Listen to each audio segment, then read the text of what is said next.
1,42,00,000 square kilometre में फैला दुनिया का 5th लार्जेस्ट कॉन्टिनेंट, जिसका 98% हिस्सा बर्फ की मोटी चादर से ढका हुआ है, जिसके कई हिस्सों का average annual temperature -43.5 degree Celsius तक जाता है, और जहां पर कई ऐसे पार्ट्स हैं जिधर 320 स्क्वायर किलोमीटर पर आवर से भी ज्यादा स्पीड की विंड्स रिकॉर्ड की जा चुकी है। दुनिया के मोस्ट एक्सट्रीम प्लेसेस में से एक माने जाने वाला अंटार्कटिका के बीचों बीच मौजूद है धरती का जियोग्राफिकल साउथ पोल, एक ऐसी जगह जहां 20th सेंचुरी की शुरुआत तक भी कोई इंसान नहीं पहुंच सका था। अब ये वो दौर था जब यूरोप और अमेरिका में एक्सप्लोरेशन फीवर का रंग चढ़ा था और ह्यूमन क्यूरियोसिटी इस अनएक्सप्लोर्ड लोकेशन पर कदम रखने के लिए उत्सुक थी। 15 फरवरी 1874 में आयरलैंड की कंट्री किलडेयर में जन्मे अर्नेस्ट शैकलटन भी इन्हीं लोगों में से एक थे, जिन्होंने अंटार्कटिका एक्सप्लोरेशन के दौरान एक नहीं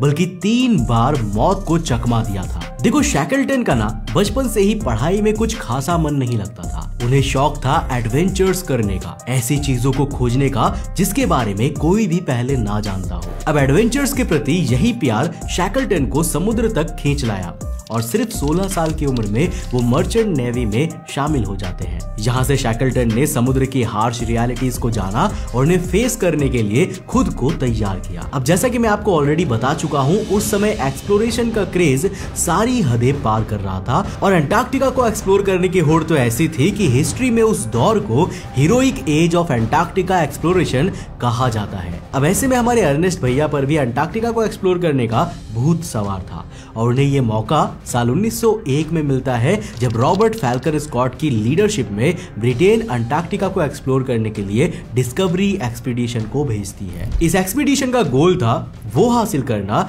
जो इससे पहले किसी ने भी नहीं किया था, यानी साउथ पोल पर पहुंचना। अब 21 दिसंबर 1901 को ये जहाज न्यूजीलैंड से रवाना होती है और 8 फरवरी 1902 को अंटार्कटिका के मैकमर्डो साउंड नाम के एरिया पर पहुंचती है। मैकमर्डो साउंड, इस नाम को याद रखना क्योंकि हमारी आगे की स्टोरी में ये गेम चेंजर होने वाला है। तो फरवरी 1902 में अंटार्कटिका पर पहुंचने के बाद करीब 8 महीने तक डिस्कवरी एक्सपीडिशन की टीम यहां एक्सप्लोरेशन करती है, पर उनका असली सफर 2 नवंबर 1902 को शुरू होता है, जब स्कॉट अपने 2 साथियों को लेकर साउथ पोल की जर्नी पर निकलते हैं। ये साथी थे एडवर्ड विल्सन और अर्नेस्ट शैकलटन। फूड और दूसरे एसेंशियल्स की सप्लाई को खींचने के लिए इनके साथ 22 साइबेरियन डॉग्स भी गए थे। हालांकि जैसे जैसे इनका सफर आगे बढ़ता है, यही डॉग्स उनके लिए परेशानी का सबब बन जाते हैं, क्योंकि ये अंटार्कटिका की कंडीशंस के लिए इनकॉम्पिटेंट साबित होते हैं और एक एक करके इनकी मौत हो जाती है। पर ये लोग हार नहीं मानते और आगे बढ़ते रहते हैं। फाइनली 30 दिसंबर 1902 के दिन ये 82 डिग्री 17 सेकंड साउथ तक पहुंच चुके थे, यानी साउथ पोल से करीब 900 किलोमीटर दूर। अब इससे पहले साउथ पोल के इतने करीब कोई भी नहीं पहुंच पाया था, पर इससे आगे जाने की कोई उम्मीद नजर नहीं आ रही थी, क्योंकि इस समय तक उनके सभी 22 डॉग्स की मौत हो चुकी थी और सारे सामान को खींचने की जिम्मेदारी इन्हीं तीनों पर थी। अब परेशानी बस इतनी ही नहीं थी, ये तीनों ही स्नो ब्लाइंडनेस, फ्रॉस्ट बाइट और स्कर्वी के सिम्टम्स से गुजर रहे थे और शैकलटन की हालत तो कुछ ज्यादा ही खराब हो गई थी। तीनों लोग ना तो अपना सामान खींच पा रहे थे और ना ही प्रॉपरली चल पा रहे थे। तब यहाँ पर स्कॉट फैसला लेता है कि अब उनका गोल साउथ पोल पर पहुंचना नहीं बल्कि वापस अपने कैंप तक जिंदा पहुंचना होना चाहिए। ना फॉर्चुनेटली पूरे 93 दिनों का सफर खत्म होने के बाद वो 3 फरवरी 1903 को 1540 किलोमीटर तय करते हुए वापस अपनी जहाज पर पहुंच जाते हैं, जहां उनका प्रॉपर मेडिकेशन किया जाता है और कुछ ही दिनों बाद वो सही भी हो जाते हैं। पर ये बात सुनने के बाद आपको ये तो समझ आ ही गया होगा कि साउथ पोल तक पहुंचना उस समय अपनी जान पर खेलने जैसा था। और ये कहना गलत नहीं होगा कि स्कॉट, विल्सन और शैकलटन इस सफर में किस्मत से ही जिंदा लौटकर आ सके थे। लेकिन दोस्तों, एक्सप्लोरर्स की खासियत ये होती है ना कि फेलियर उसकी उड़ान को रोक कर नहीं रख पाते। अर्नेस्ट शैकलटन की कहानी भी ऐसी ही थी। अब होता कुछ यूं है कि जानलेवा एडवेंचर के बाद शैकलटन एक आम सी लाइफ जीने लगते हैं। साल 1903 से लेकर 1907 के बीच उन्होंने मैगजीन जर्नलिस्ट से लेकर स्कॉटिश रॉयल जियोग्राफिकल सोसाइटी के सेक्रेटरी, ग्लासगो स्टील वर्क्स में पब्लिक रिलेशन वर्क और ऐसे ही कई काम किए। पर शैकलटन का मन ना आम नहीं बल्कि मेंटोस जिंदगी में ही लगता था। इसीलिए साल 1907 की शुरुआत से ही शैकलटन अलग अलग बिजनेसमैन से मिलकर एंटार्क्टिका एक्सपीडिशन के लिए फंडिंग जुटाने में लग जाते हैं। जी हाँ, इस बार वो खुद इस जर्नी को लीड करना चाहते थे और गोल वही था, साउथ पोल तक पहुंचने वाला पहला इंसान बनने का। अब इसमें उनके सबसे बड़े फाइनेंशियर और साथी बनते हैं विलियम बेयर्डमोर, जो ब्रिटेन के एक बहुत बड़े इंडस्ट्रियलिस्ट थे। ऑल एंड ऑल कहा जाए तो शैकलटन ने उस समय 30,000 पाउंड्स के फंड्स हासिल कर लिए थे, जिसके बाद वो 11 फरवरी 1907 को ब्रिटेन की रॉयल जियोग्राफिकल सोसाइटी के सामने अपने अंटार्कटिका एक्सपीडिशन का प्लान रखते हैं। 30,000 पाउंड्स, ये उस समय काफी बड़ी रकम थी, लेकिन अंटार्कटिका एक्सपीडिशन जैसे एम्बिशियस मिशंस के लिए ये बहुत कम थी। अब जैसे आज के पर्सपेक्टिव में देखा जाए तो 450 से 500 करोड़ की रकम सुनने में बहुत बड़ी लगती है, लेकिन इतने में मार्स मिशन लॉन्च कर देना सबके बस की बात नहीं है। इसके लिए इसरो वाले इरादे चाहिए और अर्नेस्ट शैकलटन ठीक ऐसे ही थे। वो निमरोड नाम का एक 40 साल पुराना शिप लेते हैं जो उन्हें 5,000 पाउंड्स में मिल जाता है। साथ ही साथ वो 14 लोगों को अपने साथ चलने के लिए रिक्रूट करते हैं। इसके अलावा उन्होंने 9 डॉग्स और 15 मैंचूरियन पॉनीज भी खरीदे थे, जिसका रीजन ये था कि डिस्कवरी एक्सपीडिशन के दौरान डॉग्स अंटार्कटिका की कंडीशन को झेल नहीं सकते थे और शैकलटन इस बार साउथ पोल की जर्नी पर डॉग्स की जगह पोनीज को लेकर जाना चाहते थे। लेकिन अर्नेस्ट शैकलटन अकेले नहीं थे जो साउथ पोल तक पहुंचने की रेस में भाग रहे थे। अब उनकी प्रीवियस एक्सपीडिशन के लीडर रॉबर्ट स्कॉट भी अंटार्कटिका पर फिर से जाने के प्लान्स बना रहे थे एंड ऑब्वियसली वो तो नहीं चाहेंगे ना कि शैकलटन उससे पहले साउथ पोल पर पहुंच जाए। तभी शायद शैकलटन डिस्कवरी एक्सपीडिशन के साथियों के पास जाकर उन्हें निमरोड एक्सपीडिशन को ज्वाइन करने का ऑफर देते हैं, तो लगभग हर जगह से उन्हें रिजेक्शन ही हाथ लगता है। अब शैकलटन ने प्लान बनाया था कि वो अपना बेस मैकमर्डो साउंड पर बनाएंगे, लेकिन जब ये बात स्कॉट तक पहुंचती है तो वो आग बबूला हो जाते हैं। अब दोस्तों, आपको याद होगा कि ये वही जगह है जहां स्कॉट ने भी डिस्कवरी एक्सपीडिशन के दौरान बेस बनाया था। दरअसल मैकमर्डो साउंड को अगर आप मैप में देखोगे तो ये एक ऐसी जगह है जहां से साउथ पोल तक पहुंचने का रास्ता काफी छोटा है। साथ ही साथ इस एरिया में जो समुद्र है ना, वहां समर सीजन में ओशियन का पानी बर्फ से जमा हुआ नहीं मिलता, जिस कारण से शिप्स इजीली यहाँ पर पहुंच पाती है। अब जब स्कॉट सुनते हैं कि शैकलटन मैकमर्डो साउंड पर अपना बेस बनाने का प्लान बना रहे हैं तो वो इसके विरोध में आ जाते हैं और इस जगह पर अपने प्रायोरिटी राइट्स क्लेम कर देते हैं। अब देखो, बेसिकली यहाँ पर हो ये रहा था कि स्कॉट भी अपने मन में एक अनअनाउंस्ड अंटार्कटिका प्लान बनाकर बैठे थे और वो नहीं चाहते थे कि उनकी चुनी हुई सबसे बेस्ट जगह पर शैकलटन का बेस बन जाए, क्योंकि ऑब्वियसली एक बार वहां बेस बन गया तो 2-3 सालों तक शैकलटन का ही वहां पर कब्जा होगा। अब इस डिबेट के बीच शैकलटन अपने फॉर्मर कमांडर के प्रति लॉयल्टी दिखाते हैं और उन्हें प्रॉमिस करते हैं कि वो मैकमर्डो साउंड पर बेस नहीं बनाएंगे। वो ये डिसाइड करते हैं कि वो मैकमर्डो साउंड के पहले आने वाली बैरियर इनलेट पर बेस बना लेंगे, जहां वो और स्कॉट डिस्कवरी एक्सपीडिशन के दौरान रुके थे। खैर दोस्तों, 1 जनवरी 1908 को अर्नेस्ट शैकलटन की लीडरशिप में निमरोड शिप न्यूजीलैंड से निकलती है और 23 जनवरी को ये बैरियर इनलेट के पास पहुंच जाती है। ये वही जगह थी जहां शैकलटन अपना बेस बनाने वाले थे। पर भाई ये क्या, वहां पर उन्हें कोई बैरियर इनलेट मिलता ही नहीं है। दरअसल पिछली बार जब वो यहाँ पर आए थे तब से लेकर उस दिन तक बढ़ते टेम्परेचर के कारण ये इनलेट तो समुद्र में समा चुकी थी और जो थोड़ी बहुत सरफेस बची हुई थी उस पर शैकलटन पूरी विंटर बिताने का रिस्क नहीं लेना चाहते थे। ऐसे में शैकलटन किंग एडवर्ड 7 लैंड की ओर जाने का फैसला लेते हैं, जो यहाँ मैरी बायर्ड लैंड में है। लेकिन यहाँ समुद्र में मूविंग आइस बहुत ज्यादा थी, जिसके कारण निमरोड शिप कोस्ट तक नहीं पहुंच पा रही थी और शैकलटन को डर था कि कहीं अगर इस आइस ने निमरोड को चारों तरफ से ब्लॉक कर दिया तो वो हमेशा के लिए वहीं पर फंस कर रह जाएंगे। ऐसे में वो फाइनली फैसला लेते हैं कि उन्हें स्कॉट से किया प्रॉमिस तोड़ना होगा और फाइनली 29 जनवरी 1908 को वो मैकमर्डो साउंड में ही अपना बेस बनाते हैं। अब रीजन जो भी रहा हो, शैकलटन ने स्कॉट के एक इरादे पर तो पानी फेर ही दिया था,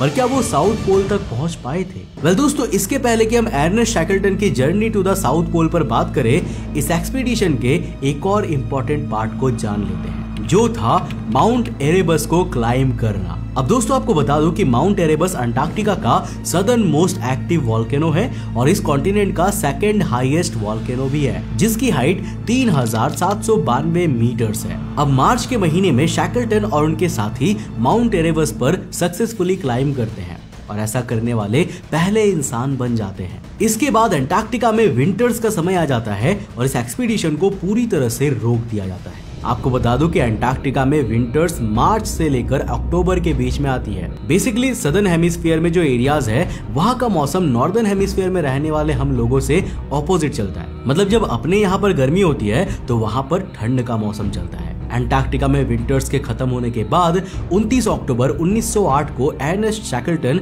अपनी साउथ पोल की यात्रा को शुरू करते हैं, जिसमें उन्हें साउथ पोल तक पहुंचने से लेकर वापस आने तक टोटल 2767 किलोमीटर का सफर तय करना था। शैकलटन के साथ इस सफर में 3 और लोग जाने वाले थे, जेमसन एडम्स, एरिक मार्शल और फ्रैंक वाइल्ड। और जैसे कि मैंने आपको पहले ही बताया, इस सफर में शैकलटन ने डॉग्स की जगह पर पोनीज को ले जाने का फैसला किया था। तो ये सब ना 29 अक्टूबर को साउथ पोल की ओर निकलते हैं और 26 नवंबर तक 82 डिग्री 17 मिनट साउथ के पार पहुंच जाते हैं। यानी कि अब वो स्कॉट के अचीव किए गए मार्क को पीछे छोड़ चुके थे और साउथ पोल के इतने करीब आने वाले पहले इंसान बन चुके थे। नाउ इंटरेस्टिंगली, जहां स्कॉट को अपने साथियों के साथ यहां तक पहुंचने में 59 डेज का समय लगा था ना, शैकलटन ने सिर्फ 29 दिनों में ये डिस्टेंस अचीव कर लिया था। सिंपली बिकॉज शैकलटन उन मिस्टेक्स को रिपीट नहीं करते हैं जिनको उन्होंने स्कॉट के साथ फेस किया था। हालांकि यहाँ एक मिस्टेक शैकलटन से भी हुई थी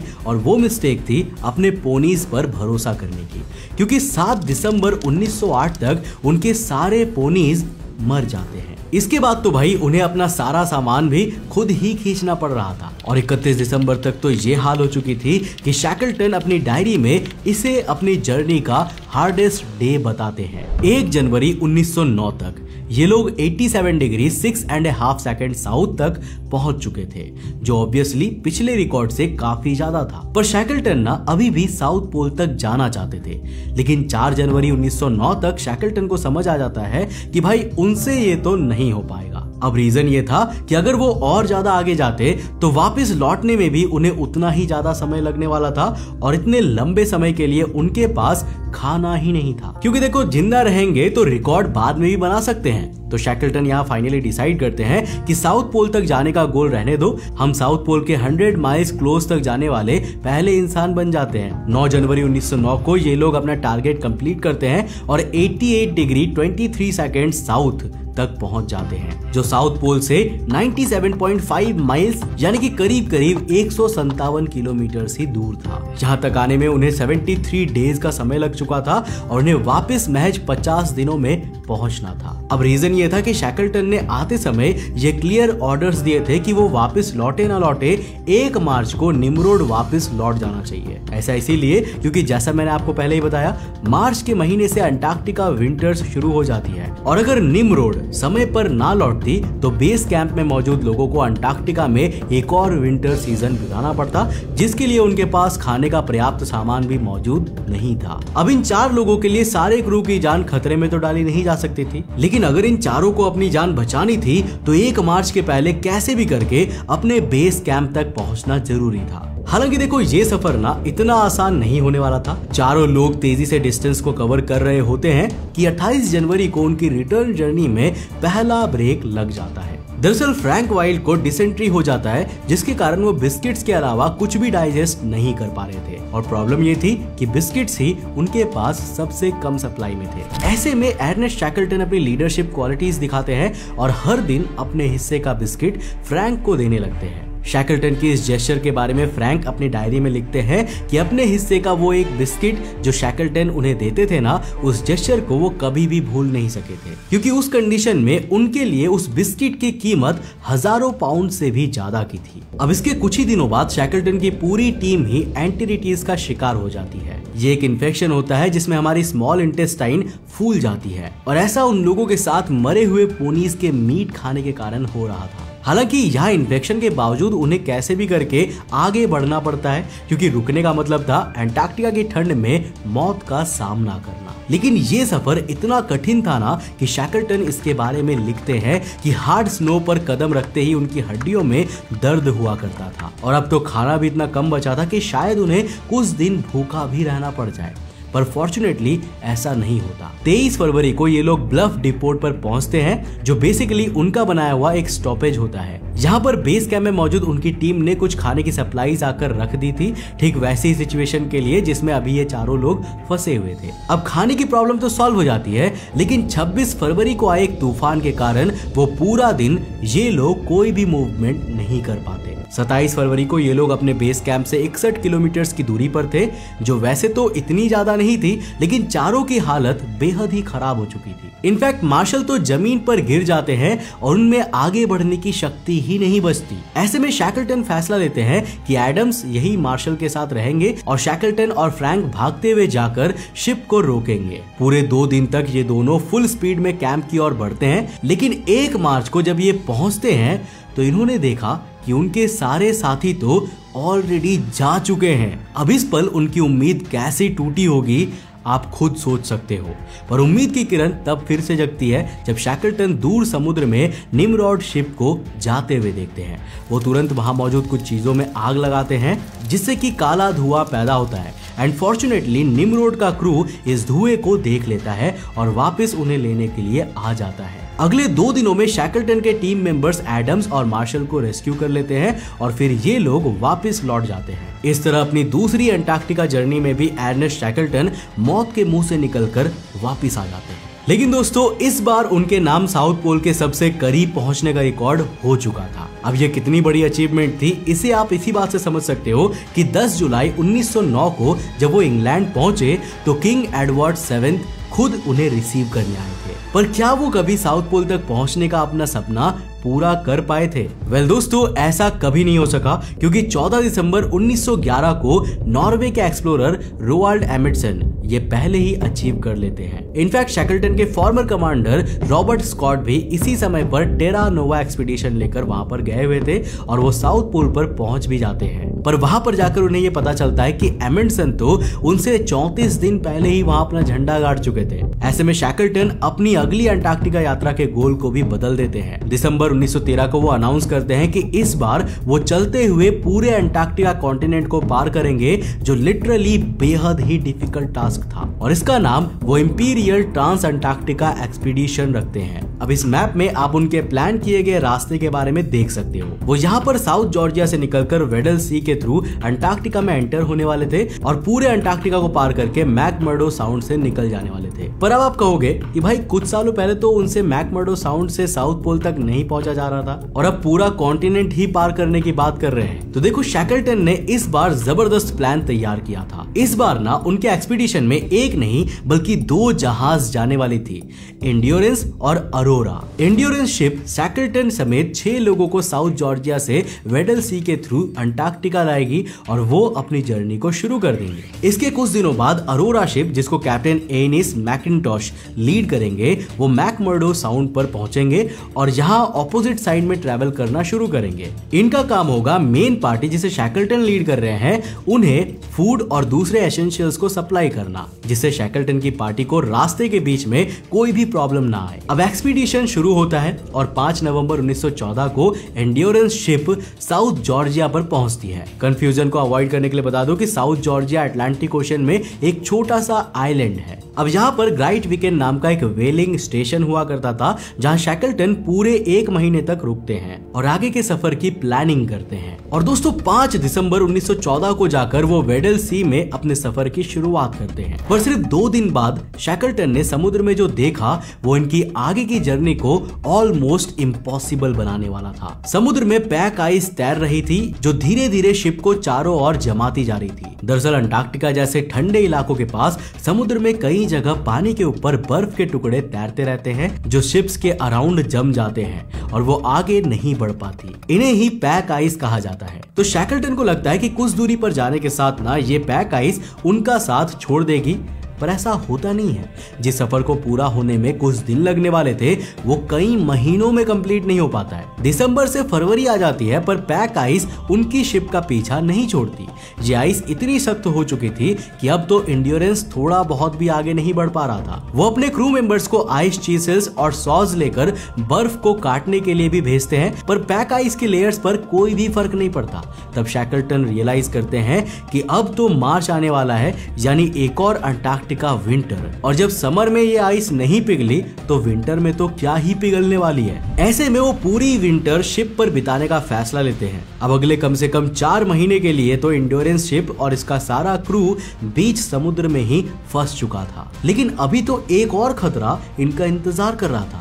दरअसल देखो दोस्तों, होता क्या है ना कि पैक आइस के टुकड़े समुद्र में तैरते हुए एक दूसरे से लगातार टकराते रहते हैं, जिससे ये कंप्रेस होते हैं और अगर कोई ऑब्जेक्ट इनके बीच में फंसा हो ना तो उस पर एक्सट्रीम प्रेशर लगाने लगते हैं। जैसे जैसे अंटार्कटिका विंटर्स अपनी पीक पर पहुंचती रहती है, पैक आइस का टेम्परेचर लगातार गिर रहा था, जिससे शिप पर उसकी पकड़ और भी मजबूत हो जाती है। इससे होता यह है कि एक्सट्रीम प्रेशर के कारण शिप जबरदस्त तरीके से हिलने लगती है और इसका हल बेंड करने लग जाती है। मूवमेंट के कारण समुद्र का पानी शिप के अंदर भरने लग जाता है और देखते ही देखते शिप का टिम्बर टूटने लग जाता है। ये सब देखते हुए फाइनली 27 अक्टूबर 1915 को शैकलटन फैसला करते हैं कि वो शिप को छोड़ देंगे। -26 डिग्री सेल्सियस के टेम्परेचर में वो 3 लाइफ बोट्स पर सवार होकर शिप से निकल जाते हैं। अब देखो, इस सिचुएशन में अंटार्कटिका कॉन्टिनेंट को पार करने के उनके सपने तो पूरी तरह एंड हो चुके थे। पहला गोल तो यहाँ पर जान बचाने का था। लाइफ बोट पर बैठकर ये लोग कैलकुलेशन करते हैं कि यहाँ से वो सेफली कहां पर पहुंच सकते हैं। जैसे कि पॉलेट आइलैंड 557 किलोमीटर दूर था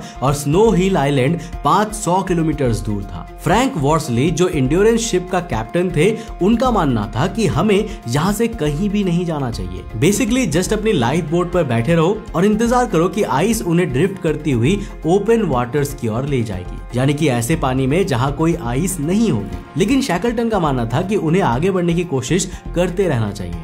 पर यहाँ पर प्रॉब्लम ये थी ना कि उनकी लाइफ बोट्स पैक आइस के बीच बहुत ही स्लो स्पीड से मूव कर रही थी। एक समय तो ये स्पीड करीब 1 किलोमीटर पर डे की थी। अक्टूबर, नवंबर और फिर दिसंबर महीने बीत रहे थे, लेकिन इन तमाम कोशिशों के बाद भी कोई सिग्निफिकेंट डिस्टेंस को ट्रैवल नहीं कर पा रहे थे। तब सारे क्रू मेंबर्स डिसाइड करते हैं कि वो बर्फ के इन बड़े बड़े टुकड़ों पर ही कैंप लगाकर रहेंगे। शैकलटन इसे पेशेंस कैंप नाम देते हैं और अगले 3 महीनों तक सारे क्रू मेंबर्स इन्हीं पेशेंस कैंप में रहते हैं। अब इन्हें ऐसा नाम इसीलिए दिया गया था क्योंकि बर्फ के ये टुकड़े थोड़े थोड़े समय में टूट जाते थे और क्रू को बार बार किसी दूसरे टुकड़े पर शिफ्ट होना पड़ता था। मतलब भाई, जिंदा रहने के लिए यहाँ अल्टीमेट पेशेंस की जरूरत थी। अब जब इन लोगों का खाना खत्म होने लगता है तो ये सील का शिकार करते हैं और धीरे धीरे अपने डॉग्स को भी मार देते हैं। क्रू के पास अब फूड की पर्याप्त सप्लाईज मौजूद थी, पर यहाँ प्रॉब्लम ये थी कि अब बर्फ के ये टुकड़े बहुत ही फ्रीक्वेंटली टूटने लगे थे, जिसके बाद 8 अप्रैल 1916 को शैकलटन डिसाइड करते हैं कि अब जमीन की तलाश करने का समय आ गया है। 9 अप्रैल को ये लोग एलिफेंट आइलैंड की ओर निकल जाते हैं और सदर्न ओशन में जमी बर्फ और तूफानी हवाओं का सामना करते हुए 15 अप्रैल को फाइनली एलिफेंट आइलैंड पर पहुंचते हैं। अब वो एलिफेंट आइलैंड इसीलिए ही आए थे क्योंकि अंटार्कटिका विंटर्स के कारण उस समय दूसरे किसी भी आइलैंड का रास्ता एक्सेसिबल नहीं था। पर यहाँ प्रॉब्लम ये थी ना कि एलिफेंट आइलैंड एक रिमोट और अनहैबिटेट जगह थी जहाँ कोई भी जहाज ओकेशनली ही आती थी और ऐसी किसी ओकेशनल शिप का इंतजार करने में तो सालों बीत सकते थे। ऐसे में शैकलटन फैसला करते हैं कि अब उन्हें अपने क्रू को जिंदा रखना है तो एक बहुत बड़ी रिस्क लेनी पड़ेगी। डिसाइड होता है कि शैकलटन अपने 5 और crew members Frank Worsley, Tom Crean, Tim McCarthy, Harry McNish और जॉन विंसेंट के साथ जेम्स केयर्ड नाम की लाइफ बोट में सवार होकर दुनिया के डेडलीस्ट वाटर बॉडीज में गिने जाने वाले सदर्न ओशन में 1300 किलोमीटर का सफर करके साउथ जॉर्जिया तक जाएंगे। 26 अप्रैल 1916 को ये लोग जेम्स केयर्ड लाइफ बोट में सवार होकर साउथ जॉर्जिया की ओर निकल जाते हैं। लेकिन जैसा मैंने आपको पहले ही बताया, ये सफर आसान तो बिल्कुल नहीं होने वाला था। हवाएं बहुत ही तेज चल रही थी और कई मौकों पर तो उनकी लाइफ बोट्स को समुद्र की बर्फ पकड़ लेती है। शैकलटन बताते हैं कि 5 मई 1916 को उनकी बोट से एक बेहद बड़ी वेव टकराती है। ये इतनी बड़ी थी जितनी शैकलटन ने 26 साल लंबे अपने करियर में कभी नहीं देखा था। इससे बोट को काफी नुकसान पहुंचता है, लेकिन जैसे तैसे वो 14 दिन के सफर के बाद साउथ जॉर्जिया पहुंच जाते हैं। पर भाई इधर भी उनकी दिक्कतों का अंत नहीं होता। दरअसल वो साउथ जॉर्जिया आइलैंड के जिस साइट पर लैंड हुए थे ना, वहां कोई इंसान नहीं रहता था। साउथ जॉर्जिया पर व्हेलिंग स्टेशन नॉर्दर्न साइड पर था, लेकिन इन लोगों की बोट पूरी तरह से डिस्ट्रॉय हो चुकी थी, जिससे आइलैंड का चक्कर लगाते हुए नहीं जाया जा सकता था। तो शैकलटन डिसाइड करते हैं कि वो वर्सली और क्रीन ये तीनों लोग साउथ जॉर्जिया को पूरा चलकर पार करेंगे और व्हेलिंग स्टेशन पर जाएंगे। 20 मई 1916 को वो यहाँ के स्ट्रॉमनेस स्टेशन तक पहुंच जाते हैं, जहां से मदद लेकर वो पहले तो अपने बाकी 3 साथियों को रेस्क्यू करते हैं, पर एलिफेंट आइलैंड से बाकी के साथियों को रेस्क्यू करने में ना उन्हें 4 अटेम्प्ट्स लग जाते हैं। दरअसल शैकलटन जिस व्हेलिंग स्टेशन पर आए हुए थे, उनके पास द सदर्न स्काई नाम की एक जहाज थी, जिसे लेकर वो एलिफेंट आइलैंड की ओर बढ़ते हैं। लेकिन जब भी वो अपनी डेस्टिनेशन से करीब 110 किलोमीटर दूरी पर आते थे ना, एक बार फिर पैक आइस उनके शिप को घेरने लग जाती थी। अब क्योंकि ये शिप भी पैक आइस का सामना नहीं कर सकती थी, तो समय रहते वापस लौटना ही सही समझा जाता था। इसके बाद वो उरुग्वा के मोंटेविडियो शहर में रहने वाले एक ब्रिटिश मिनिस्टर की हेल्प लेकर उरुग्वा गवर्नमेंट से एक शिप हासिल करते हैं, लेकिन इस बार फिर पैक आइस उन्हें एलिफेंट आइलैंड तक नहीं पहुंचने देती। तीसरे अटेम्प्ट में वो चिले के पुंटा एरिनास जाते हैं, जहां से वो एमा नाम की शिप लेकर फिर से एलिफेंट आइलैंड की ओर निकल पड़ते हैं। लेकिन एक बार फिर बेहद करीब तक पहुंचने के बावजूद पैक आइस उनका खेल बिगाड़ देती है। और भाई इस बार तो खेल बुरी तरीके से बिगड़ते हुए बचा था, क्योंकि इस बार वो फिर से पैक आइस में लंबे समय के लिए फंसने ही वाले थे। लेकिन फॉर्चुनेटली उनकी मदद के लिए चिलियन नेवी की एक शिप येल्चो आ जाती है और उन्हें बचा लेती है। जब शैकलटन वापस चिले पहुंचते हैं, तो वो चिलियन गवर्नमेंट से रिक्वेस्ट करते हैं कि येल्चो शिप को रेस्क्यू के लिए भेजे, और उनकी ये रिक्वेस्ट अप्रूव भी कर दी जाती है। लुइस पार्दो जो इस शिप के कैप्टन थे, वो जेल्चो को लेकर एलिफेंट आइलैंड जाते हैं और शैकलटन के साथ मिलकर सक्सेसफुली सभी 22 लोगों को इवैक्यूएट कर लेते हैं। नाउ थैंकफुली 4 महीने से भी ज्यादा समय तक वहां फंसे रहने के बावजूद सभी लोग सुरक्षित बचा लिए जाते हैं। अब दोस्तों ये दिखाता है कि अर्नेस्ट शैकलटन एक कितने महान लीडर थे। जब अपनी जान जोखिम में डालकर सदर्न ओशियन को पार करने की बात आई, तो शैकलटन खुद आगे आए और अपने क्रू को कमिटमेंट भी दी कि चाहे कुछ भी हो जाए, वो उन्हें बचाने एलिफेंट आइलैंड वापस लौटेंगे, जो उन्होंने किया भी। लेकिन अंटार्कटिका की जिस खोज के लिए शैकलटन ने अपनी लाइफ डेडिकेट कर दी थी, उनकी लाइफ भी उसी अंटार्कटिका में जाकर खत्म होती है। जी हाँ दोस्तों, दरअसल होता कुछ ऐसा है ना कि साल 1921 में शैकलटन अपने एक स्कूल फ्रेंड जॉन क्विलर रॉबर्ट से फंड्स हासिल करते हैं और एक और अंटार्कटिका जर्नी का प्लान बनाते हैं। इस बार उनका गोल अंटार्कटिका कॉन्टिनेंट का पूरा गोल चक्कर लगाने का था, जिसमें वो वहां के लॉस्ट और अनएक्सप्लोर्ड आइलैंड्स को डिस्कवर करना चाहते थे और जिसका नाम शैकलटन रॉबर्ट एक्सपीडिशन रखा गया था। 24 सितंबर 1921 को यह एक्सपीडिशन इंग्लैंड से निकलता है और 4 जनवरी 1922 को क्वेस्ट नाम के शिप में सवार होकर शैकलटन का क्रू साउथ जॉर्जिया पहुंच जाता है। तो 5 जनवरी 1922 की मिडनाइट के समय शैकलटन ये कंप्लेन करते हैं कि उनकी बैक में पेन हो रहा है और डिस्कम्फर्ट भी फील हो रहा है, जिस पर एक्सपीडिशन में उनके साथ गए डॉक्टर अलेक्जेंडर मैकलिन कहते हैं कि उन्हें उस मिशन को छोड़कर वापस चले जाना चाहिए। अब देखो, दरअसल हुआ ये था कि जब वो इंग्लैंड से चल के ब्राजील के रियो दी जेनेरियो पहुंचे थे, तब शैकलटन को एक माइनर हार्ट अटैक आया था